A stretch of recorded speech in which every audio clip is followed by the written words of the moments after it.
Ya, kita hidup di desa, di kampung, ilmu kehidupan kita pelajari, terutama ilmu kehidupan selingkup rumah tangga kita. Apa sih yang dibutuhkan dalam rumah tangga kita? Sayur mayur itu penting apa enggak, Bu? Lek ora enek paling njaluk tanggane. Gregeten tanggane nanturte rong babati. Duwe kates tebang pisan. Nanduro. Ini selingkuh dalam rumah tangga, ilmu perekonomian penting. Makanya harus kita tingkatkan sumber daya manusia, pola pikir kita. Di mana kita hidup di dunia bisa cukup? Okay. Rasulullah Muhammad SAW udah dididik dari Allah, oleh Allah. Dari kecil beliau sudah mengembala kambing, manajemen, menjadi marketingnya Khadijah. Dulu, udah menjadi marketing, udah menginjak dewasa, jual kain keliling. Yuk kita praktekkan, ikuti jejak perjalanan Rasulullah. Okay? Beliau gudangnya ilmu di dunia ini. Kita tiru ilmu beliau. Benar loh. Biar kita hidupnya di dunia sempurna sesuai firman Allah, Rabbana atina fid dunya hasanah wa fil akhirati hasanah wa qina adzabannar. Kita harus baik dulu hidup di dunia. Kita cukupkan kehidupan kita di dunia. Jangan kau berlebih-lebihan mengejar akhirat kalau engkau meninggalkan dunia. Dan jangan sekali-kali kau berlebih-lebihan mengejar dunia kalau engkau lupa akhirat. Orang mukmin sejati yang sempurna, dunia akhirat kita barengkan. Walaupun pepatah mengatakan nggak bisa berselam sambil minum air, harus kalah salah satu. Tapi kalau kalah cuma 10% kan mending. Ya, mesti dhisik jegoroe terus baru ngombe banyu. Apa dhisik ngombe banyu terus jegur. Tapi kalau ini yakin dulu dunia, karena akhirat masih di depan kita. Masa depan kita pulang ke alam akhirat. Sekarang alam dunia, alam dunia. Ayo, gimana kita bisa sempurna hidup di dunia? Menurut kacamata manusia, kesempurnaan hidup manusia di dunia diukur dengan materi dan ekonomi. Ya, gimana? Kalau sugih, mobilnya oke, enak paling uripe. Urung mas. Jaminan bahagia badan, jaminan bahagia enggak harta benda itu. Tapi harta benda mendongkrak penumpang manusia hidup bahagia. Harta benda penumpang pendongkrak manusia ibadah akan tenang. Gimana? Ngono lho, makanya Kanjeng Nabi ini jelas. Wong cilik gur ngejar donya tok ninggal akhirat salah, ngejar akhirat ninggal donya salah. Sing apik dunia kamu kejar, akhirat kamu kejar. Dua-duanya kita bawa. Tangan kita ada dua, seimbang. Telinga kita ada dua, seimbang. Mata kita ada dua, seimbang. Lubang hidung kita ada dua, seimbang. Semua harus normal. Buntet sebelah bingung milih ambekan. Ya. Gila. Penting dunia itu. Siapa ngomong wah itu bukan orang zuhud, itu bukan orang sufi, itulah yang salah pengertian dari zuhud dan sufi. Yang dikatakan orang-orang zuhud, yang dikatakan orang-orang sufi, itu bukan orang yang tidak punya harta sekelilingnya, akan tetapi beliau punya harta yang banyak di dalam hati dan benak pikiran. Tidak ada setitik harta benda, yang ada hanya tafakur dan berzikir mengingat Allah dan kekuasaan Allah. Itu loh orang-orang yang zuhud, itu loh orang-orang yang sufi. Malah enggak, kadang-kadang manusia umumnya enggak punya harta, malah kebek hartanya orang di sini. Jadi orang duwe bondo malah mikirnya bondone tong lungguh ning emberane wong ngomong ning bondone si A, lungguh ning emberane tangga ngomong ning mobile si A. Enten mboten? Lah ya kok awake dhewe prayoga goblok hasil. Seharusnya kan mikir gimana kita bisa bangkit. Wong kuwi lho teko ning Tanjung Seraran urung suwi, mobile treke 3, mombete 4. Piye ya lek golek dhuwit sing sitoke celemong. Diluk ning Jawa yo anggere jemuah kliwon. Tambah maksiat apa nambah ganjaran? Bilik tanggamu krungu ora ya nesu. Nggih mboten. Yuk kita berpikir yang jernih, gimana bisa meningkatkan ekonomi awake dhewe. Dunia diciptakan oleh Allah. Dulu sudah dipasrahkan oleh Mbah Adam. Dan iki donya tak dadekne. Rawatan, aturan, rumaten, kelolanan. Terserah awakmu. Maka terus turun ayat di situ. Innallaha la yughayyiru biqaumin hatta yughayyiru ma bi anfusihim. Sesungguhnya Allah tidak akan merubah sifatnya manusia, wataknya manusia, kaya miskinnya manusia, pinter gobloknya manusia. Yang akan merubah manusia itu sendiri. Kita semua lahir sama kok. Gak ada yang bawa mobil, gak ada yang bawa kombet, gak ada yang bawa bajak, gak ada yang bawa stempel, gak ada yang bawa pulpen. Sama. Maka orang Jawa, filosofi Jawa menegaskan kakang kawah adi aryari. Ini wong Jawa. Ini wong Jawa ini ketoke ratek ndayani cetha. Tapi sing jawani kadang enek wong Jawa iki ra jawani. Nggih. Apa tuh artinya? Kita semua lahir dulu yang keluar air ketuban. Wong Jawa ngarani kawah, bahasa medis ngarani ketuban. Bar kuwi baru bayi. Kakang kawah bayi, bar kuwi ari-ari. Embuh ari-ari apa bahasa Indonesia? Plansetot apa? Placenta. Aku juga kenal Pak saya, masih sering ngadepi wong arep bayar. Jam loro digugah Mbah Yai. Poso wingi jam setengah 4 digugah wong aku par sahur, rokok karo ngopi kayak salah ya diri. Assalamualaikum. Sopo bengi-bengi ini medayoh iki. Aku yo rada gembreneng ning jero kuwi. Aku tak rokok dhisik lah, lha kok jagongan biar ra sida ngemut rokok aku wae. Mbah Yai putu kula ajeng airan ketinjing wau dugi sakniki dereng metu. Aku yo tekok etok-etok. Wis buka piro?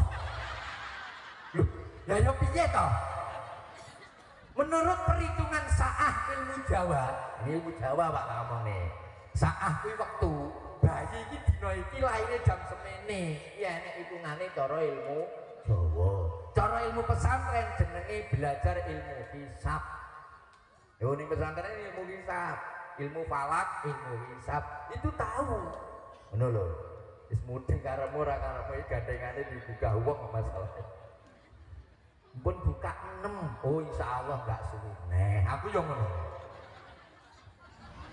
Mbok bukae ngantek pole piro aku ora takon lho, Mbak. Ya, ilmu dunia penting. Maka dikaitkan dengan hadis Rasulullah yang lain, ad-dunya darus sidqun. Cara Jawane donya ki rumah yang kamu harus bersungguh-sungguh. Man sodako anha, bagi orang yang bersungguh-sungguh di dunia. Wadarun najatun, rumah ini loh tempatmu untuk keselamatan. Bagi orang yang paham dalam kehidupan dunia. Keselamatan kemana? Jenjang kita menghadap ke Allah. Jenjang kita batu loncatkan ke alam kelanggengan, menuju alam akhirat. Ya di dunia ini kamu mau selamat dan tidaknya. Nek arep selamat ya saiki golek dalan selamat. Nek arep rekoso ya saiki rekasakno dhewe-dhewe. Ini dunia. Wadarul ghina, dunia ini tempat kekayaanmu. Bagi orang-orang yang mau membawa modal, bagi orang-orang yang mencari bekal menuju masa tua dan menuju ke alam akhir. Cukup kamu di dunia ini kamu cari bekal. Cukup di dunia ini kamu cari modal. Loh, akhirat itu renek wong tandur. Akhirat itu nggak ada kiai ceramah mau balik ngaji ustaz ceramah, nggak ada. Akhirat itu nggak ada di sana itu orang bersedekah beramal, nggak ada. Wong di sana itu tinggal mengambil tabungan kok. Tergantung jenengan tatkala hidup di dunia yang Anda tabung itu apa. Nek sing mbok pelihara mbok kembang biak nih kalau cengkeng mbok buka kaya ning ngetop dhewe-dhewe. Ya. Paham Bu? Maka dunia ini rumah kekayaan kita, tergantung kita untuk mencari bekal. Nang kono tinggal menerima hasil. Nggak beda dengan bapak ibu menabung. Setelah selesai mau dibutuhkan tabungan, kita buka apa yang Anda tabung di dalam tabungan itu. Maka adalah yang namanya secara syariat Islam iman hari akhir. Anak-anak itu kan diajarin itu Pak, diajarin. Ini yang perlu saya usulkan untuk kurikulum ini Pak Korwas. Tolong Pancasila itu diajarkan di sekolahan-sekolahan Pak. Tolong. Dulu ada PMP, ada Hari Spesial Haluan Negara, ya dulu. Kalau sekarang entah gantinya apa, kayaknya tak tanya anak-anakku itu nggak ada itu Pancasila itu. Apa sekarang Pak itu? PPKN, tapi nggak seberapa seperti Pancasila dulu itu Pak. Maka itu tolong Pak, tolong. Pancasila itu nggak lepas dari azas-azas yang isinya Al-Quran dan Al-Hadis. Maka bermurahlah Pancasila. PPKN ya. Itu. Maka bermurahlah seperti Pancasila. Maka saya sampaikan Pancasila harga mati. Siapa yang mengganti kita perang dulu lah. Setuju nggih? NKRI harga mati. Pancasila itu nggak bisa diganti pokoknya. Siapa yang ganti Pancasila perang dulu. Saya nanti yang di depan kalau nggak ada yang mau. Siap saya Pak. Karena nggak bisa diganti. Harus berketuhanan yang Maha Esa. Maka saya sampaikan para jiwa-jiwa pemimpin, kami pun ya jiwa pemimpin dalam pesantren, jiwa pemimpin dalam rumah tangga. Ayo kita amalkan, mendahulukan kepentingan umum daripada kepentingan pribadi. Itu ada kok di situ ya, di Undang-Undang Dasar 45. Ayo sekarang ayo kita praktekkan mendahulukan kepentingan umum di atas kepentingan pribadi. Ini penting Pak, ini penting. Gak bakalan kita sengsara. Jasa kita akan dikenang sampai akhir hayat. Contohnya Gajah Mada. Siapa sebenarnya Gajah Mada? Contohnya Pak Karno. Yuk kita kenang. Beliau Gajah Mada itu orang-orang super power, bisa mempersatukan Nusantara zaman dahulu. Benar loh ya. Iki ilmu donya penting loh. Nah makanya Bapak Ibu yang saya hormati, di dunia kita harus berhati-hati. Ya dunia ini kesempatan dunia ini. Saya bekerja keras, siang malam saya bekerja demi kecukupan saya di atas dunia. Tapi jangan lupa akhirat. Maka ada nyanyian bila memandang langit, jangan pernah lupa bumi. Artinya apa? Jika kau memandang dunia, jangan lupa kau akan dimasukkan di dalam dunia. Artinya dipendem. Ya, ini deh, kita akan mati. Makanya anak-anak cari ilmu, anak-anakku semua jangan pernah. Dan bapak ibu cari ilmu. Saya aja sampai sekarang masih ngaji dan ngaji. Ini karena banyak ilmu yang belum saya punyai. Suatu saat mungkin saya akan ditanya dengan santri-santri dan anak cucu saya. Kalau saya gak bisa, alangkah kecewanya anak-anak dan cucu saya. Ilmu dunia penting, ilmu akhirat ini lebih penting. Ya, ilmu akhirat itu apa? Ya sekarang ini kita mempraktekkan. Tapi carilah ilmu akhirat. Gudangnya ilmu akhirat para ulama, para waliullah, nabi dan rasul. Tapi kan kita kejauhan untuk nabi dan rasul. Ya ulama, maka di Quran ditegaskan was'alu min ahli dzikri. Di kampungmu itu pasti ada orang yang lebih dari yang lain. Kamu dekatin. Baik itu ilmu Jawa, kamu dekatin. Baik itu ilmu Lampung, kamu dekatin. Baik itu ilmu Arab, kamu dekati. Jangan pandang siapa orangnya. Yang penting kita dapat ilmu bisa sempurna dunia akhirat. Maka dalam kitab diterangkan, namanya kitab Kifayatul Atqiya milik Imam Al-Ghazali, wa ta'alluman ngilman yusahihuhu ta'atan. Artinya belajarlah Anda dengan ilmu. Ilmu itu bisa menyempurnakan dirimu hidup dunia sampai akhirat. Bisa menyempurnakan dirimu menyembah kepada Allah, bisa menyempurnakan dirimu beribadah ubudiyah kepada Allah. Belajarlah ilmu itu. Maka sangat penting ilmu itu. Kalau ilmu agama Pak, itu kata Rasulullah kalau ingin sempurna dibagi 4. Syariat, tarekat, hakikat, makrifat. Jangan hanya puas dalam ilmu syariat. Jangan hanya puas dengan ilmu tarekat. Lanjutkan ke hakikat dan makrifatnya, maka Anda akan utuh menjadi kelapa yang sempurna dan bisa tumbuh lagi yang namanya cikal. Kenapa saya sampaikan seperti itu? Syariat itu hanya kulitnya kelapa. Dalam kitab Kifayatul Atqiya milik Imam Al-Ghazali, karangan beliau Imam Al-Ghazali, syariat itu kulitnya kelapa. Apa? Namanya sepet. Apakah nggak ada manfaatnya Pak sepet? Ada. Mungkin untuk cuci wajah, ya. Kalau dalam saya dulu olahraga untuk matras, untuk keset, itu kulitnya kelapa. Nih. Masuklah ke kelapanya. Setelah masuk ke kelapa, masukkanlah ke minyaknya. Setelah minyak apa? Habis. Gak percaya minyak itu sampai rebus, habis. Tapi akan menempuh ke minyak, pasti ada proses. Ya, sing jenenge ngetokne blundu. Jadi bahasa apa ini blundu, Pak? Bahasa Indonesianya nggak ada itu, Pak. Nggak tahu saya. Pokoknya ya blundu ya. Nah ini, yuk. Ini cuma saya cuplikan beri semangat kepada anak-anakku dan para bapak ibu hadirin sekalian. Kalau kita ingin jadi orang Islam yang sempurna, jangan pernah berhenti syariat, thariqah, hakikat dan makrifat. Engkau akan sempurna dalam kehidupan. Tahu apa sih hidup itu? Nah ini, agama niku penting. Ilmu agama niku penting.